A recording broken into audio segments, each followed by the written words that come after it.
Setting up shop. Hello everyone and welcome back to Setting Up Shop. My name's Dan, I'm a woodturner from the UK, and with me as always are Heidi, a potter from America, and Rasmus, a blacksmith from Norway. How has it been, guys? It's been good. Can't complain. Excellent.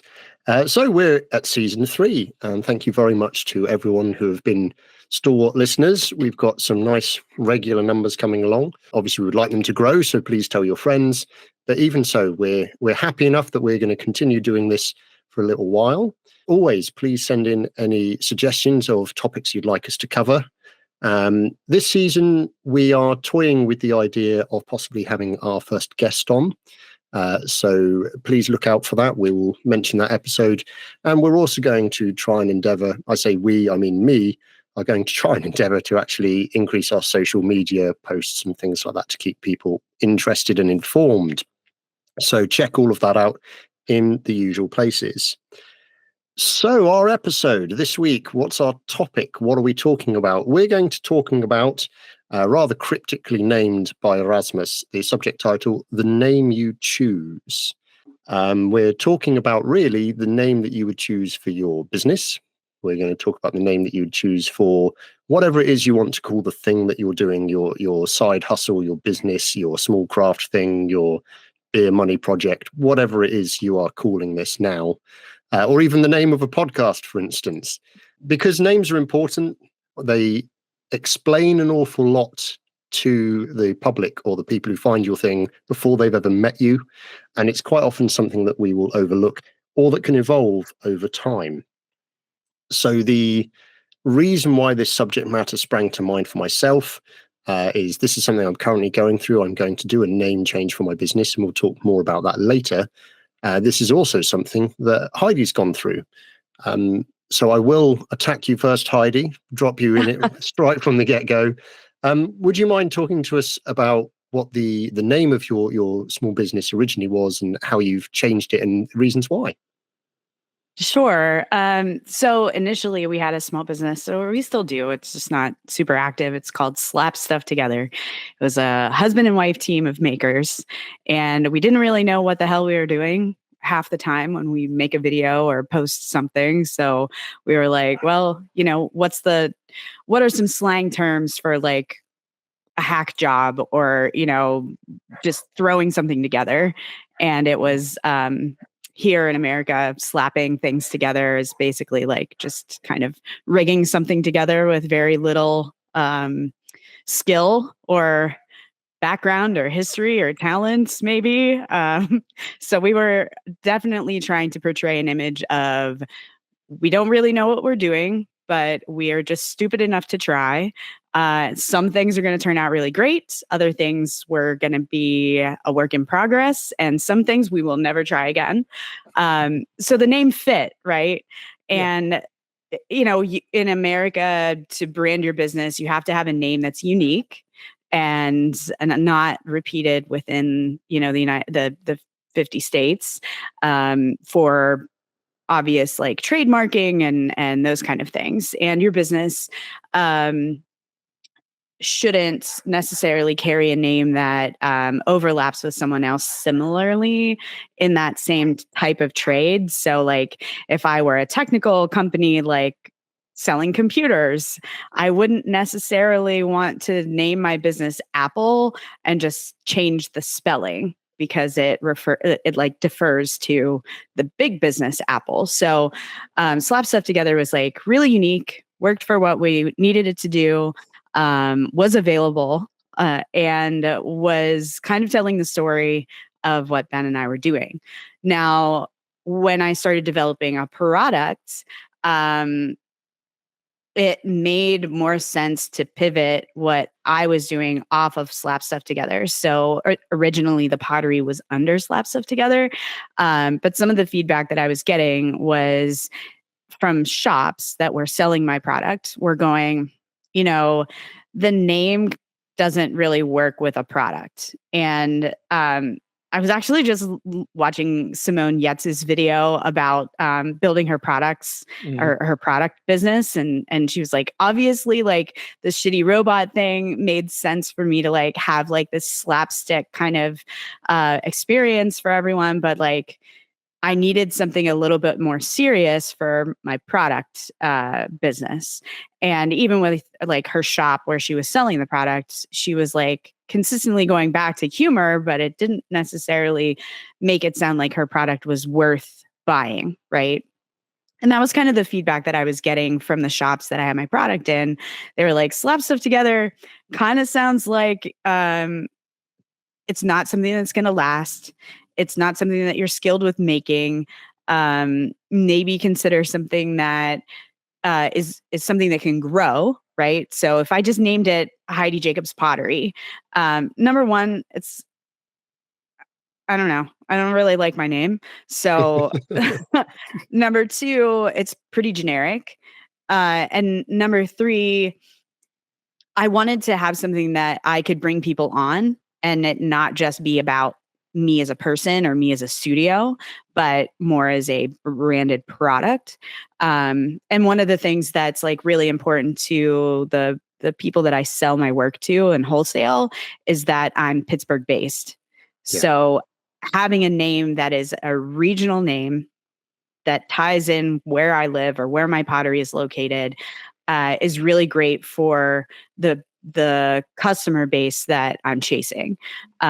So all of those things kind of made me decide on Whitehall Pottery versus Slap Stuff Together versus my own personal name.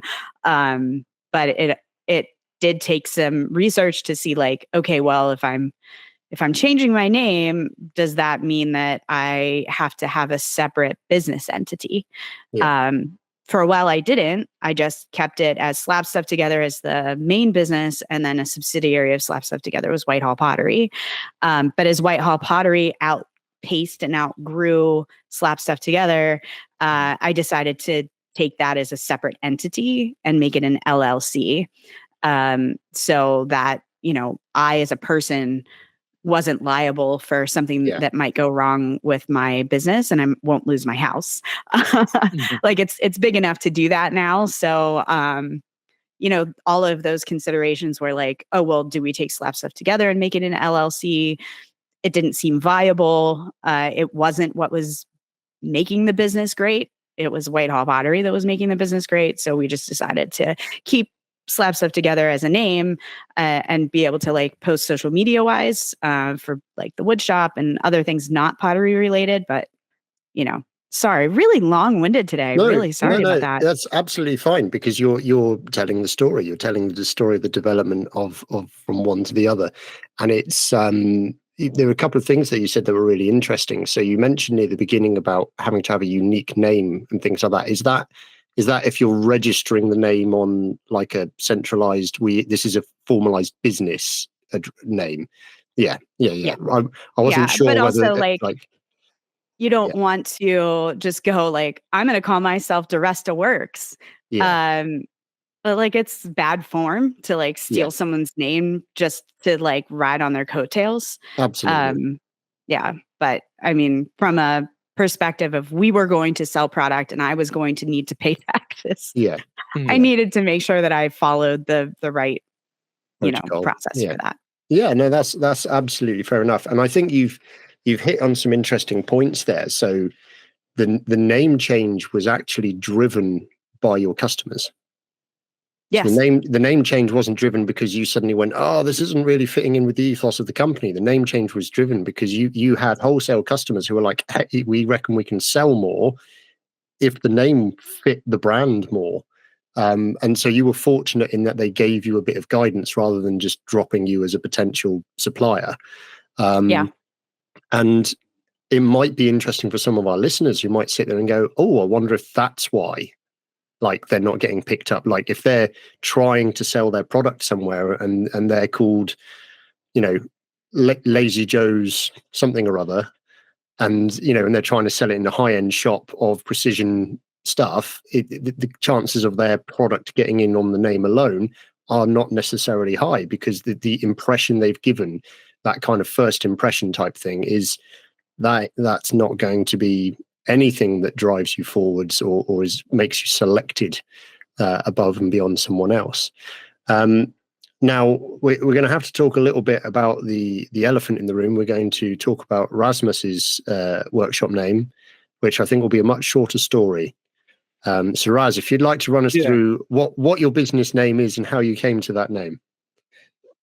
My business name is Loen Sme, which is basically one of my surnames and what I do or what I am as a profession. Smed is smith or blacksmith. In Norwegian, that is, to those that haven't caught on to that yet. And in my world, this is a very common way of styling a traditional business. It is your name and what you do. Now, that being said, I have two surnames. The other one is Stensgaard, which is longer, more complicated, and the spelling is like Old Danish or Dutch or something. It gets weird. There's a lot of extra letters that not even people in Norway want to recognize anymore. And I then I sort of had to choose one side of the family or the other one when I started up my business, like coming up on nearly 12 years ago now. And going with Loen seemed like the easier choice. It was shorter, easier to spell, easier to remember, but also it's a place where my family is from. And it is also one of the places that like half the population of Norway went to visit during the pandemic when we couldn't go for vacation abroad. So like that's like the example of how renowned this place is in for like scenic places in Norway. And it's been on lots of people's bucket list, and just like pandemic forced everybody to like, oh yeah, let's go and check this off the list, kind of. So everybody knows about Loen. It is in the deep fjords. You have the mountains. You have that emerald green water. Like you have the glaciers. You have the deep forest. You have like all of those things that a lot of people come to Norway to see. And people in Norway that lives like in down south here in boring Oslo, they want to go there and experience that. Boring Oslo. I was going to say you were doing so well. You're describing this beautiful place, but the fact that you now live in Oslo and are how many hours drive away from it? 7, I think. Mm-hmm. But that's like where the family is from. Like my granddad was like one of the first kids that didn't go to America but moved out of the valley, kind of. Yeah. Second side of the whole thing is another common surname is in Norway is Lien and not Loen. And I have a blacksmithing friend who is a couple of years ahead of me, sort of in the industry, but we are just roughly the same age. And he went for the sort of other style. He called himself Lien Smie, which is forge or workshop. So it was a vaguely conscious decision of like, okay, I know him. Our names, if I'm going for Loen, our names are similar enough that I want a little bit of distinction. So calling myself blacksmith instead of the forge, kind of, I thought would help doing that distinction. And also, like, yeah, the blacksmith in Norway, there's not that many of us. So it's very easy to get to know and be at least known or know of almost everybody else. Yeah. And then you can actually do some thinking and consideration of that. But like, I was lucky. I was really lucky in the sense that both the name I chose and the logo I sort of sketched for myself really early on has just happened to work for me really well. They stand out. They have just, this is not me being brilliant. This is just me being lucky and saying like, oh, that seems all right. And that seems all right. And I'll use that for now and see how it goes. And then people recognize it. People talk about it and it works. And yeah, I just haven't come up in a situation like you, Heidi, where like anybody has talked to me and said like, have you considered changing the name or anything? I was like, no, this is me. This is what I do. It sort of encapsulates everything, at least in my world. We'll talk more in the future about your supposed luck another time. But Heidi, yes, got something to jump in. I did want to mention, so like it's not common for stores to offer you that kind of advice or guidance. What I was fortunate about is that, I mean, I could just name drop them. Love Pittsburgh. was the impetus reason that I have product at all. They saw what I was doing, got really excited about it. I've been working with them for years, like helping them with logos and helping them raise money to like expand their business. So they very much, part of their mission statement is to help local artists and makers build business. So it wasn't like, I wasn't expecting that kind of advice, and it's not common. I mean, if it were some just like rando like coffee shop saying like, you need to change your name, then I probably wouldn't have taken it so well. But because I'd been working with them and I had a relationship with them where it was like a lot of give and take, where they're going, we really like this product. We think that if you make these minor adjustments, you know, we could sell more, and you could build your portfolio a little bit better. So like their whole mission is to prop up women and minority makers and business owners in the region. So just wanted to like, you know, say that like in case you're like, well, who would even? Absolutely. Yeah. No, you're absolutely right. And I think that's a really important point to note. And I mean, it goes back in a way to what we've said several times across the seasons of recording this, is that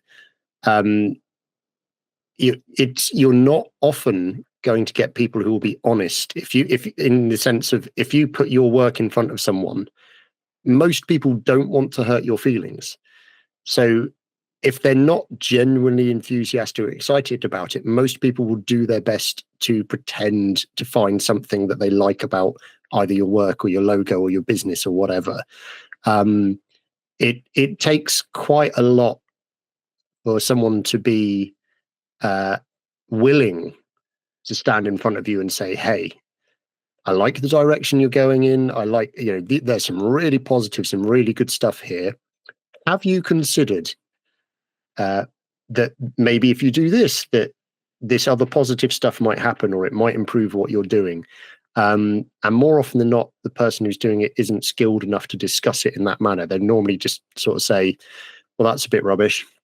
Have you considered doing this? And like try and change the entire way that you're doing things. And instantly we all can like get our backs up and get really defensive, because this is our child, this is our passion and all the rest of it. So I think you were very, very fortunate to be in that environment where you felt comfortable and they felt comfortable to have that situation. Because I mean, you can't correlate it directly because you don't have the parallel universe where you can see what would have happened when you didn't change the name and what happened when you did. But I would suspect that obviously that's made a huge difference to the way in which you're working, the way you consider what you're doing, the sort of stuff you're designing and all the rest of it. And we can see that in the pieces that are behind you, or the pieces that you put out on your website and everything else. So I brought this subject up because of course I want to talk about myself. I mean, if that's why I started this whole podcast, isn't it? According to some people. I haven't said that. Yeah, so for those of you who don't know, my wife's been quite vocal in the chats about when we say, are there any suggestions for the podcast? She's been very insistent. Yeah, stop my husband speaking so much and let the others have a go. She's such a brat. You've got the best vocal out of all three of us. Like, I would disagree. I would disagree. But yet again, if anyone wants to employ me to read out any books they've written.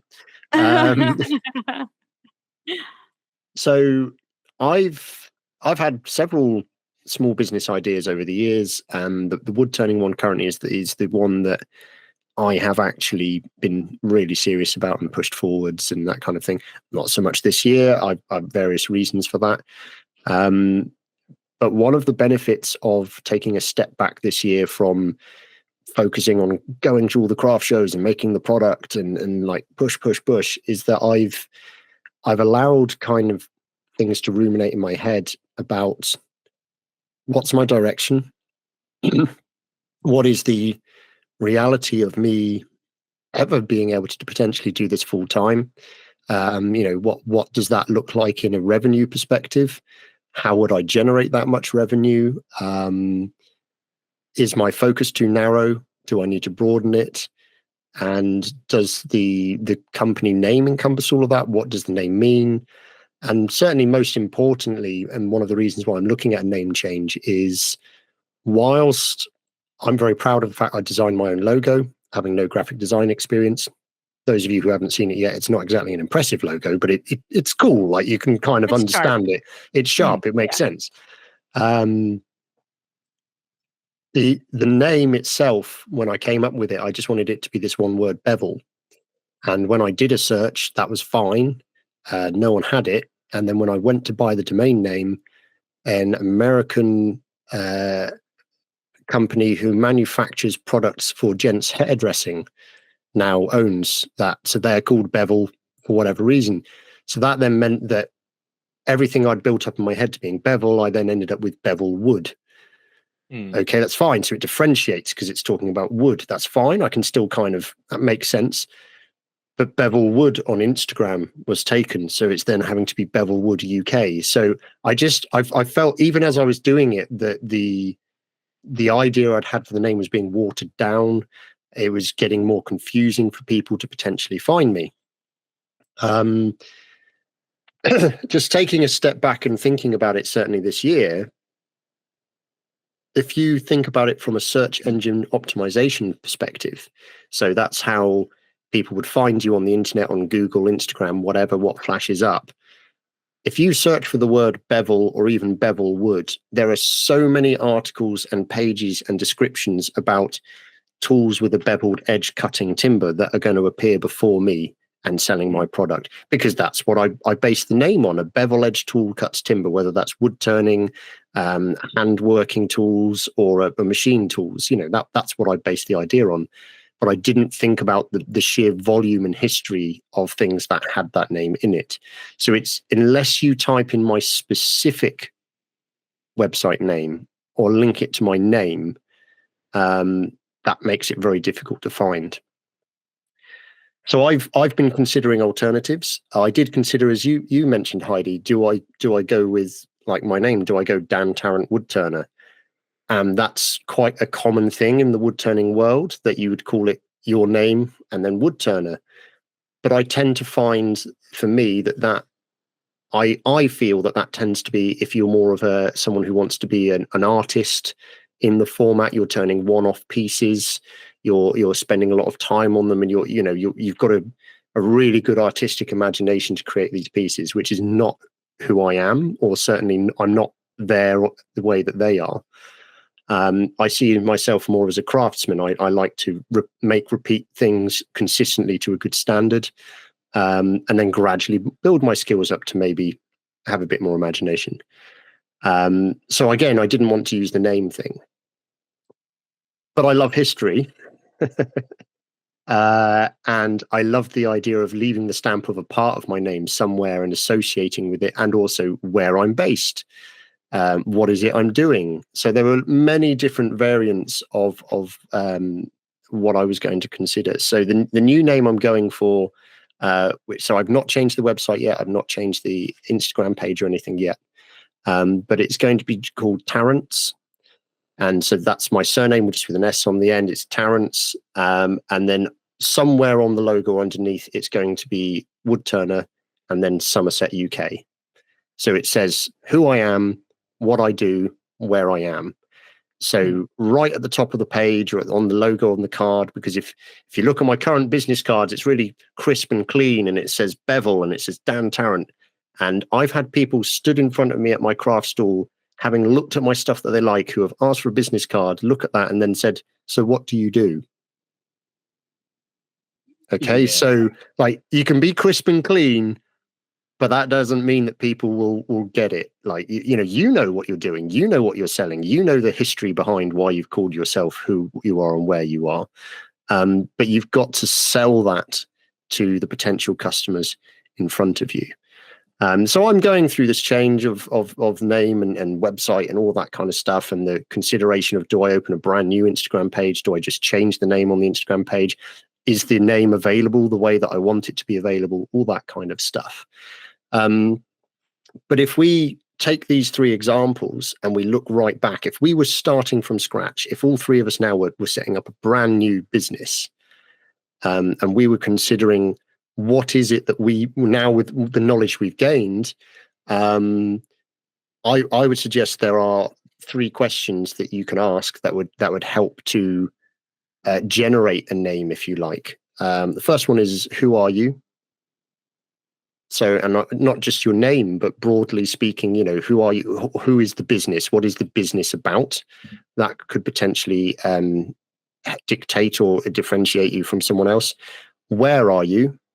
As Heidi said, we're talking, based in Pittsburgh, she's picked an area and all the rest of it, and it makes a lot of difference to her customer base. And then the third one is, what are you selling? So again, we're not talking about logos at the moment. That's a whole other thing that you can, like a rabbit hole you can fall down and get distracted by. But just thinking about the name of it is, so who are you, where are you, and what are you selling? And remember that whatever you pick has got to fit on a business card. So Rasmus not picking Stensgaard, Smed, has probably saved him from having to buy the extra wide business cards. So that's the cost saving. Having the initials SS is kind of contentious in Norway still. Okay. But so if we do this almost as an exercise then, guys, so Rasmus, give me a type of craft that isn't one of our 3. Crochet. Lovely. I will say that they are located in Germany. And Heidi, so we know we're a crocheter and we're based in Germany, but what is it we are crocheting? Ducks. Excellent. Excellent. If you'd said geese, this could have all gone down a whole tangent inspired by Rasmus. But anyway, okay, so we're crocheting ducks and we're based in Germany. Okay, we've ignored the fact that we haven't got the name of a person. That's absolutely fine. What would be the first thing you'd do, Heidi, if you knew that was your business? What would be the first thing you'd do research-wise when you were considering what to call it as a name? I would first check to see if Dutch ducks was available. Dutch ducks? Dutch ducks. As in Deutsch ducks? Yeah, like Dutch ducks. Yeah. Say it like you do. I wasn't sure because Dutch is a different country. That was something. Okay. But I think the first thing that I would try and ideate about is, are ducks the only thing I'm ever going to make? Mm-hmm. Like, that's what I'm making now. That's what, like, my product has become famous for.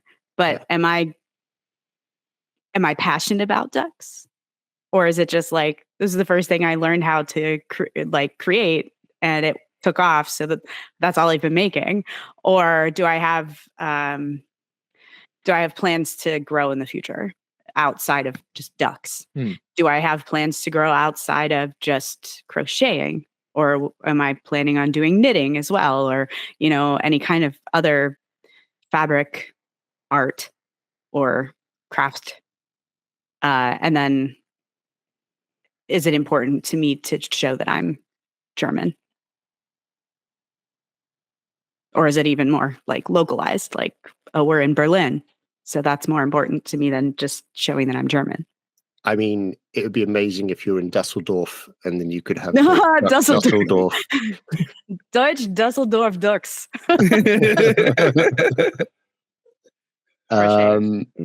Yeah, no, I mean, absolutely. Apparently German ducks are available on shopforducks.co.uk. There doesn't appear to be a website called Deutsch Ducks. Just saying, guys, there's a possibility here for a whole new business empire. Oh, shoot. I'm gonna look. But some really good points, Heidi, is keeping it is keeping the things available, at the moment you could really narrow things down if that's what you call yourself. So I'm going to shout out a company. So there's a girl I went to primary school with, and she opened a company called Baby Moos like 20 odd years ago now. and it sells baby clothes, but they're alternative baby clothes. So they were for people who were punks and goths and, you know, all of that, and metalheads. And they didn't want necessarily the kind of baby blue and baby pink and the stereotypical stuff. So she made some of the first baby grows that had like stegosaurus things across the back of it, or like a mohawk on the top, or she did them in black and purple, and, you know, all the kind of stuff. She found the niche and she filled it, and she made sure she got proper patent pending and all that kind of stuff. And she learned a huge amount about business. But the company's called Baby Moose, you know, and that could be quite a wide selection of things, but those people who knew the company, they recognized the brand and it went in. So it didn't have to be super specific. It wasn't like Baby Grows or alternativebabygrows.com or anything like that. It was still a kind of cutesy name that fit the industry, but it was broad enough that it could have been such a wide variety of things. So if we've got our crocheting, our German duck crocheter, I feel like we need to come up with a name. For those of you who have never listened to the Fools with Tools podcast, they did a much better version of this particular exercise. They dedicated a whole episode to it. Was helped by the fact that one of them was a graphic designer and brand developer and did this all day long for his job. But there are whole ways of looking at this, and considering the fact that if you're still working out of like a bedroom or a garage or whatever, or garage, and you just want to get your business going, yes, you can give it a really simple name, but just put that little bit more of thought into it will really help a lot. Right. I'm certainly not going to suggest that we pull up any names of people that we think that don't work or aren't any good or any of that kind of stuff. But I'm sure all of us have seen names of companies, or like legitimate companies, not just necessarily craftspeople, where you look at it and you think, what the hell do they do? I have no idea, or they've changed that, it's like a 3 initial name, and then they try to be really clever with the logo, and you can't even read what the 3 initials are, and then you discover, oh, you're an energy company. Oh, right, okay. I couldn't tell. It was just, it was too messy. So keeping things clean and keeping things localized or whatever can be really, really handy. Yes, Raz. Also, I would just like to point out that depending on what's important to you, that's where you should look for the most inspiration to your name. Like if you're only doing drop shipping and you don't do anything local, having the local name in your company name doesn't make any sense. If you want to be anonymous in doing this because whatever you're doing conflicts with your day job, you don't want to get too associated or mixed up or something, not using your name in the company name is a good idea. And also, like Heidi points out, kind of like if the only thing you plan to do ever is this one specific thing, then that's a good thing to have in the company name and call that out. But if you either know that you're going to grasp a bit wider than that, or you know that you might want to expand, or you already have plenty of ideas of expansion, then having a name that allows for that would make sense. But also, if you change your mind, you can always just change the name. Like Dan is kind of realizing now and is in the process of doing. Like you can always change your name, like change your mind and reevaluate things and all of that. But you probably shouldn't do it every single year. No, absolutely not. I think it's a healthy thing to do, is to reevaluate every now and then, because as part of the name change, it's meant that I've kind of removed the mental barriers of saying, oh no, all I ever make is kitchen and tableware. Well, now I'm sat there going like, well, actually, if I'm saying that I'm just a wood turner in Somerset, then I can start looking at a lot more generic interiors stuff. And unfortunately, yes, that does mean I will be making lamps at some point. You have made lamps, haven't you? No, not yet. I've still managed to okay. avoid it. I have designs, I have requests, but I still haven't made any. Okay. You still haven't but had that light bulb moment. this isn't 2/3 focus for us. Sorry. I'm afraid. So, keep the dad jokes for Jan. No, I haven't made any lamps yet. I've still abstained. I haven't. That's one of those things. I also haven't made pots with lids yet. That Heidi will also be pleased to hear. We all have those projects that we shy away from, even though they might seem simple to some people. Butter keepers. I mean, for me, it's swords. I was hoping to do them early this year, and I still haven't gotten around to it. But you want to do that. Like that's a want to project. Different. Yeah. These are projects. The other two are projects that both of us know we possibly should get better at doing because people will probably buy them. We don't really want to do them. All right. But anyway, steering back on topic. With changing the names or changing a name or creating a name. It's also important, I think, don't get hung up on things. Don't get hung up on things, but I would also suggest, whilst it can be a good place for ideas, don't stick with something like ChatGPT or other AI generators will just churn out. They've got, I mean, don't get me wrong, they're changing daily. And if you put in there, say, hey, in fact, tell you what, Raz, why don't you pull that up now? You're a German crocheter who crochets ducks. What would be a good name options in what system do you use? You don't use ChatGPT, do you? No, I do. You do. Okay, I wasn't sure if it was yourself or someone else. Interestingly, mine it said brainstorm names for an orange cat that we're saving from the shelter. You're saving a cat from the shelter? No, we're not. Sorry, no. That was just literally what ChatGPT was giving ideas of what's happening. No, we've already got our lovely cat, and she. I thought you were getting another one. Okay. No, not. Until this one has unfortunately left our presence and decided to chase mice elsewhere on a farm, we will not be getting another cat. Sorry, Janie.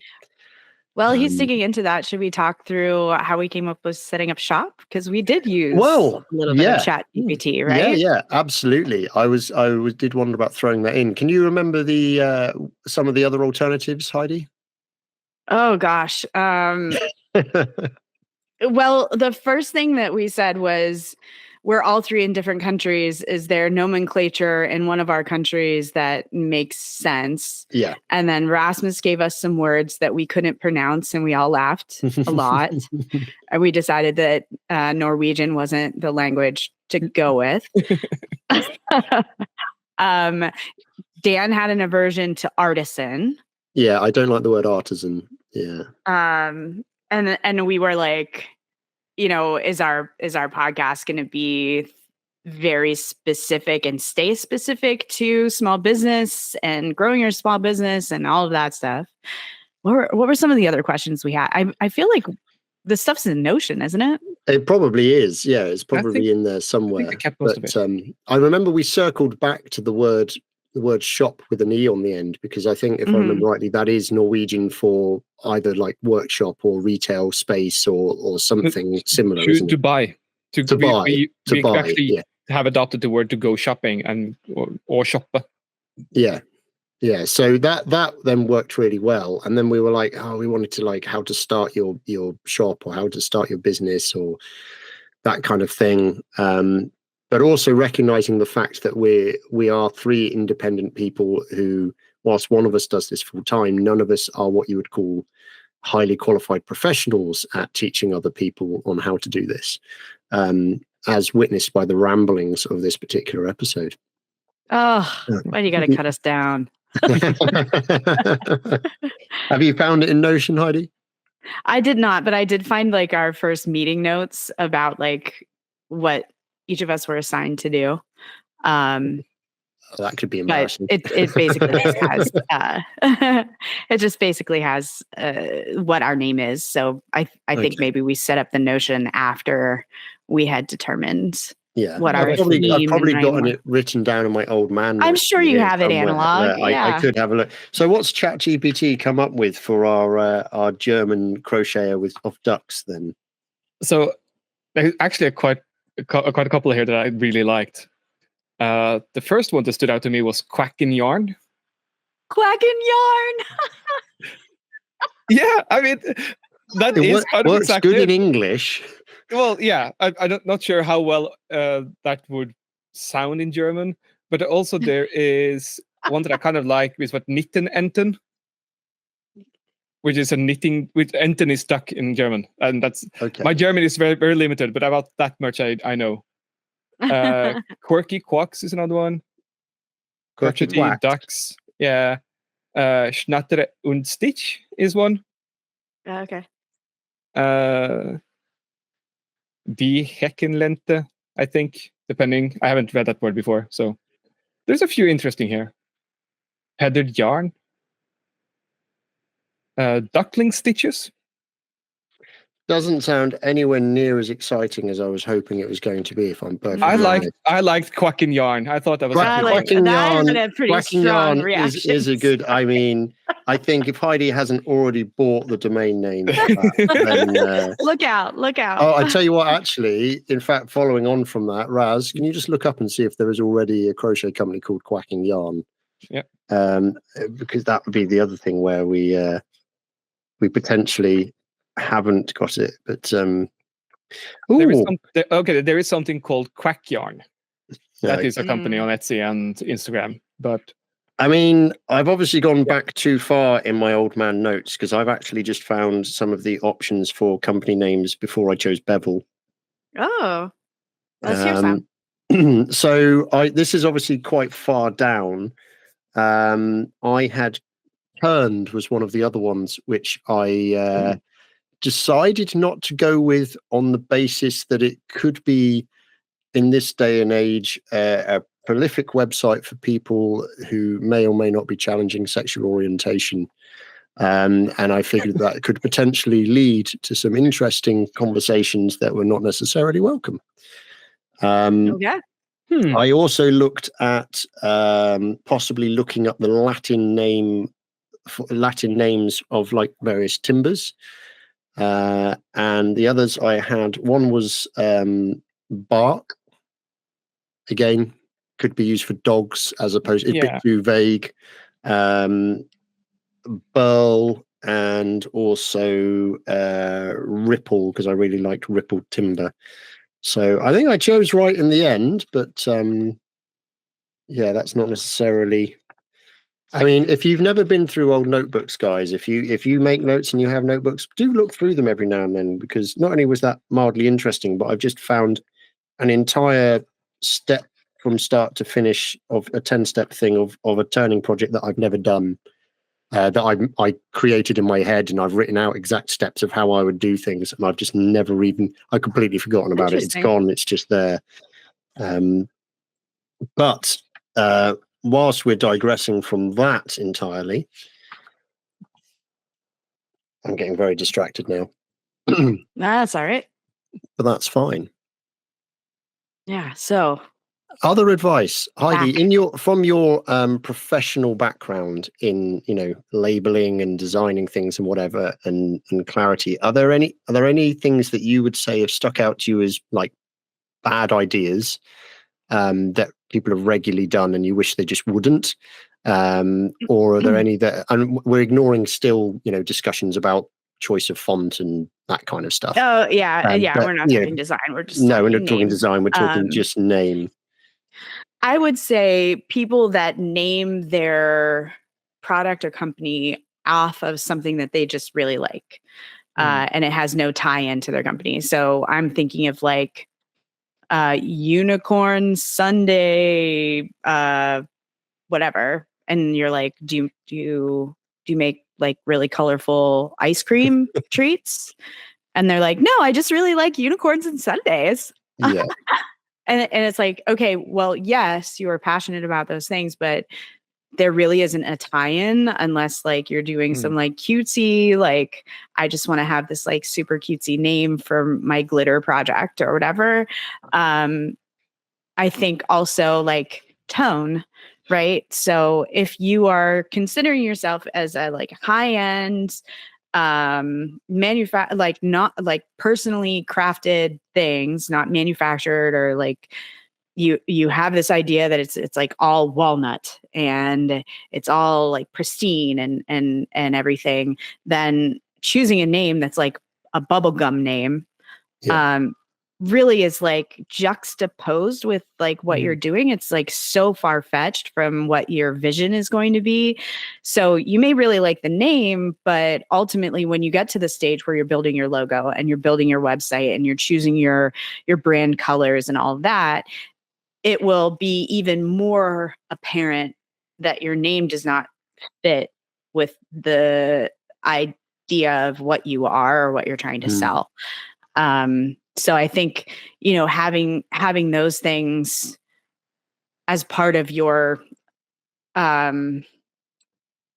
development, like seeing those things far ahead enough in advance when you're coming up with a name is important. Like, to me, it's almost like I like a mood board when I'm starting to kind of try and figure out what I am going to name myself or what I'm going to name something, or like this product that I'm developing. I like to have a mood board to say like, well, these are the colors that kind of feel like what they're going to work with. And then maybe like a word will pop up because it's associated with those colors. Or maybe just having that ambiance gives you like this emotional reaction to certain smells or descriptions that then would be able to be utilized for naming. So you don't have to come up with there's no like requirement to say like, come up with a name, then come up with a logo, then come up with your brand. Like it can all be kind of like within its whole self organically. And then you can just like tweak it and modify it. There are brands that have been out there for 50, 60 years, and they maybe have kept a logo similarly for 50 or 60 years, but they've done like slight shifts in order to modernize. So you'll see that with like Kellogg's, or you'll see it with car manufacturers that Cadbury's. Cadbury's have done some major changes that you wouldn't necessarily notice because you're so bought into the brand that you're going with the purple color. That's what you're buying, and you haven't even noticed that the logo's changed. Yeah, and it's like it might be subtle just to like I said, modernize the font, or they might have decided to tweak the color just so much because maybe a pigment was no longer available, or a new pigment came out that like spoke to their brand more. But those are just things to like realize that you don't have to segment it. You don't have to say like, I'm going to write down a list of words that I really like. And then I go to, well, what color like speaks to those words? You could start with a color. You could say like, well, my favorite color is blue. So therefore my branding is all going to be blue. But if my name is red, like it doesn't really make sense to have blue branding when my name is red. And so like that positioning can be helpful too when you're ideating. Absolutely.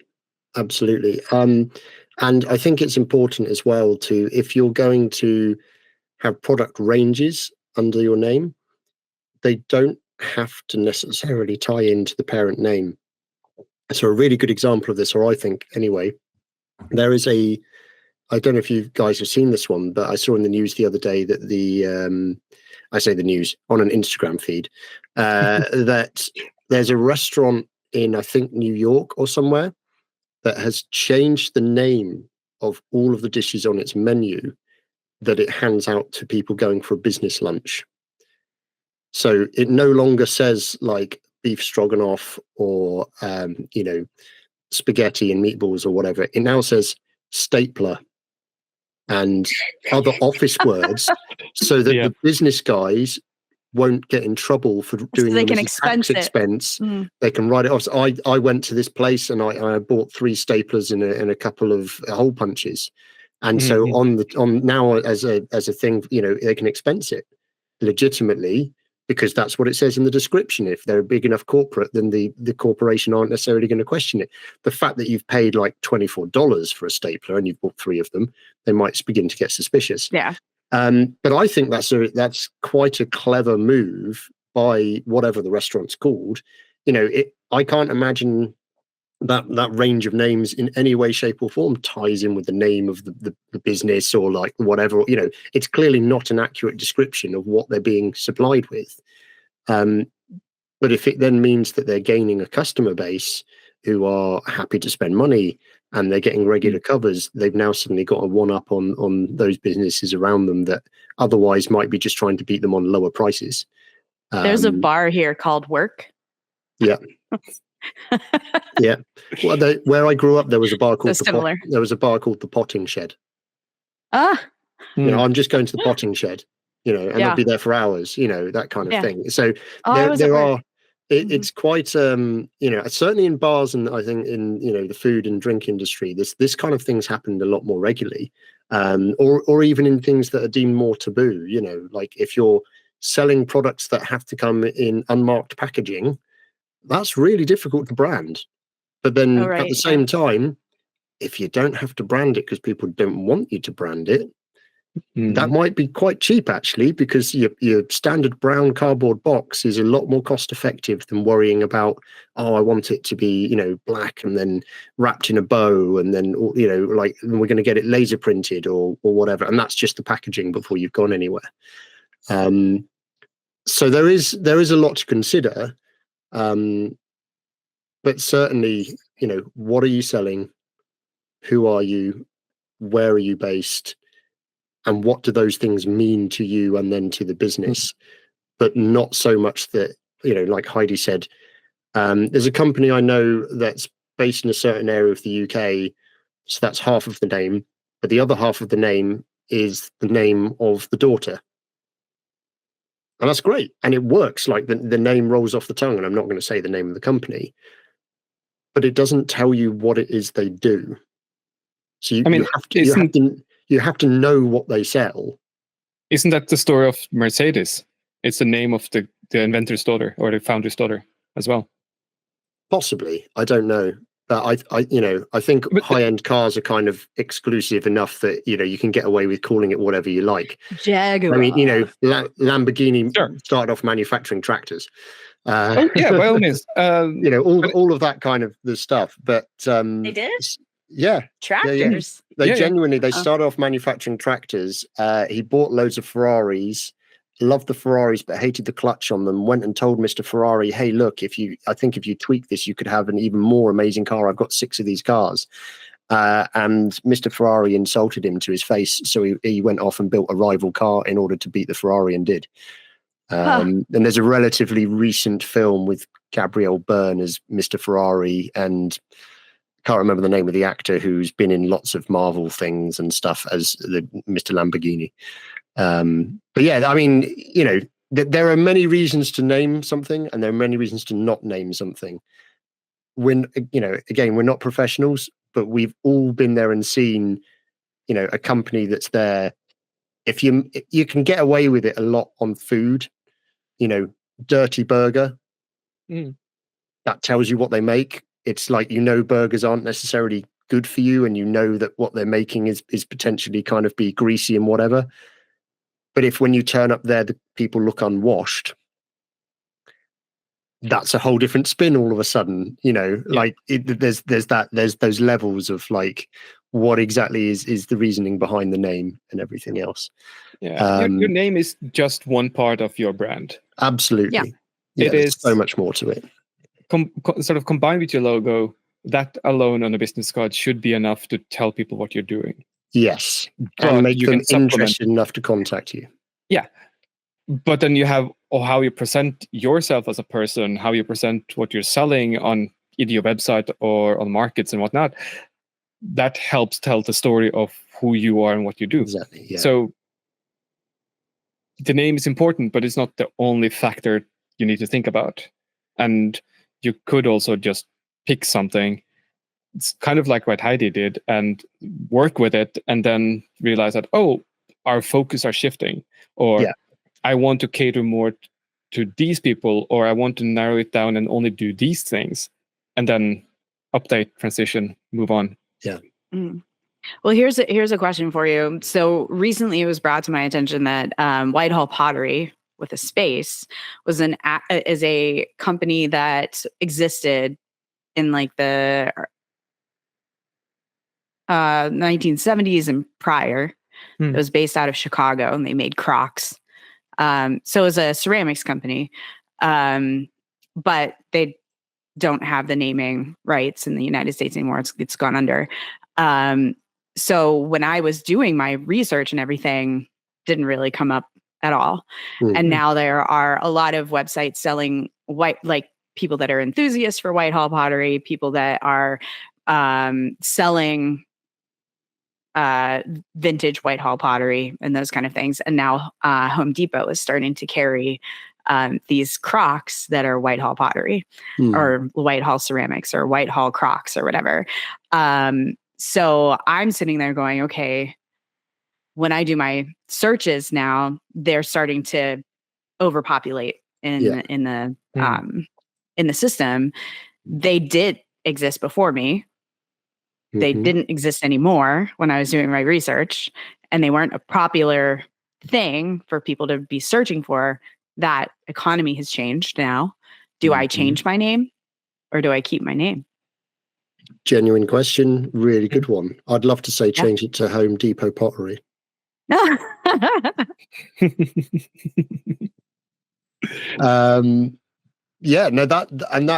a really good point, because you need to be aware of things like that. Yeah, and things that like change all the time, right? Because if you don't have a physical shop, and the way most people find you is through the internet, and you're getting bumped down the pages because a bigger company is selling a product with a similar name or the same name with space in a different place or whatever, then that's genuinely a thought process of, hey, do you know what? I've done it once, I can do it again. Is this really a problem? Do I shift it to something different? I would be hard pressed to consider that one and think about it, because obviously there's a cost implication in re-registering, changing registration, updating names. You've got to see if stuff's available, both website domain, Instagram domain, all of that kind of thing. You've got to let all of your suppliers know. You've got to let all your locals know. You've got to change your brand. You've got to change your stamp, all of that kind of historical stuff. But in a different way, it suddenly means that period of your career where you've been making it under that name now becomes collectible. Yeah, I guess. I don't know. Like, I have probably 8,000 pieces in the world now.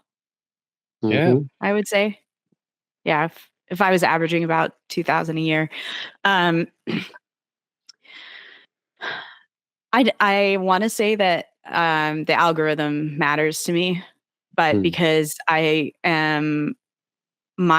vision of my business is more localized. Yeah. It doesn't impact me as much. It's like a little bit like, oh, how can I talk about, my name when like there was a company that had my name or similar name, and, they went out of business, like didn't come up in my research, didn't come up, barely, there was no blip until recently when I started searching. And then I did get some emails from people that were like, oh, I'm a collector of this pottery. And I'm like, no, it's not my pottery. You're collecting something that was made before I was born. Yeah. And then I'm like, oh, shoot. Like, how does that reflect on me and my research? But like, honestly, from that point of view, I'd say you're overthinking it.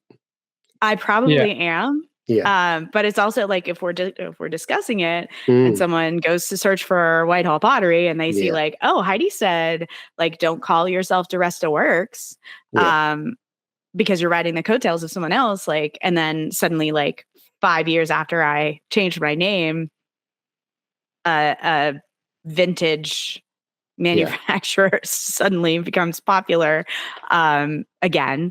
It's like, well, does she I call bullshit on her. Mm. I have a But question. you though. know, I like, it's one of those questions for me. Like, do I change it? Do I leave it? Yeah. It's definitely something to consider, but sort of on the checklist of things to go through in my mind is like, how many of these requests have you got now? Or like, Just like 2 emails over like the course of the last year or so. okay, Yeah. so you're not being inundated by people mistaking you for this company, so it's not an immediate issue. On top of that, there might be a small benefit of like, you can document and say like, no, I started my business before all of you lot started Googling for this. My company name is this many years old. They've been dead. The name was free. I checked when I started this. Like, you can do all of that. Like, you shouldn't have to justify yourself to these people, but you could in this way. Yeah. And also, you have those people, then they are looking up you. If they're already into pottery and they're discovering you, that might not be a bad thing. Yeah, for sure. But then on top of that, if you are starting to discover that, no, the bounce rate on my website is going up because people are searching for the name, but not being happy with what they find when they click on the link to my website. More people are mistaking you for them, etc., etc. Maybe not changing your name, but specifying your name, adding Whitehall Pottery Pittsburgh. Yeah, I could do that. Yeah. Because that wouldn't require you to do any actual rebranding. You might just have to buy a new domain. Yeah. And that could be a very cheap and easy way. Or see what SEO things you can do and sort of tie your name more specifically to Pittsburgh. But if you're already only selling locally, then that should, I imagine, kind of be in the algorithm already. Yeah. I think it was just one of those interesting yeah. things that came up after Yes, for sure. several years of operating. Yeah. I think one of the bigger concerns that would make me hesitate and think about it is, like you say, if you've got a major chain in the country starting to sell like repop versions of a brand or whatever it was, that's where it would be a little bit more like, if there's going to be quite a lot of, if when people search for it, that's generating pages ahead of me, even locally, that would be a bigger concern to me than the sort of the guys who are collecting the original stuff. But then, would you not be able to have some kind of legal action if another big company is using your legal business name to market their own thing? I'm not sure about how like all of these laws go in the US, but I mean, if actually Home Depot is doing something and using the name you have the right to, shouldn't there be something? I mean, granted, you'll have to battle upwards to those lawyers. Yeah. But I mean, it's my business name. I don't have like a product trademarked as Whitehall. Okay. Yeah. And my logo is not trademarked either. Yeah. I mean, I'm not keenly worried on it. Yeah. And I think that I mean, there are a couple of people that have Facebook names that say Whitehall Pottery, and that's kind of weird because all they are is like a reseller or a collector of antique crocks from this Chicago company. But in the same, it's like, if something existed, like even if we just looked at something existing in like the 1800s that is a product of your process, say it's a kiln or it's a type of anvil or it's a type of this thing, and you use it in your name, and then suddenly the populace gets excited about that specific thing. What are the optics of that? Like, I fairly own this, it's fairly my company, but from an optics perspective, are people like going to be what are you doing? But I also am secure enough that I don't give that much of a flying flip. But I mean, it's important to be, I think it's important to be aware of these things before they become an issue. But it's also one of those of, you can also just decide you don't need to worry about this right now. and it might never grow any bigger, might blow over in a couple of years' time, and you're back to being on top. Or for some reason, if you keep ignoring it, it might grow even bigger. Yeah. But like, Well, if you just keep an eye on it, then you are at least in the loop. Yeah. I think someone brought the business back because I'm looking at the websites now. I'm like, oh, I'm curious. Like, why is this popping up? So the company that was in Chicago that was making the Crocs was called Whitehall Ceramics or Whitehall Products. And now they have, it looks like they've redone their website. They've redone their logo. And that's who's selling to Home Depot under Whitehall Products. Yeah. So it's different did enough. they try and take the name again? Like, did they say, oh, we're going to bring this business back? Because it says handcrafted since 1941, which I would assume is the vintage Croc company. But I wonder what happened in regard to that. And I could probably reach out to them if I was really that curious. But yeah, again, it's a situation of optics. And if our listeners were like, oh, Heidi, did you know this? Guess what? Well, listeners, if you've got this far in, please reach out to Heidi and bring it up as a subject matter. Well, great, guys. Thank you very much for the conversation, as always. And to our listeners, I hope this has helped. I appreciate it was slightly rambly and off-piste, but that's fine, because that's just you looking inside our brains. So now you probably need to go wash your eyes and sit in a quiet room, dark space, listen to some whale music or Pink Floyd, depending on what you're imbibing in. Okay. So we look forward to speaking to you again. Maybe not with a mystery guest. We haven't decided where that episode will slot in yet. And we are sorry for the breaks being so long in between. That's something we're addressing.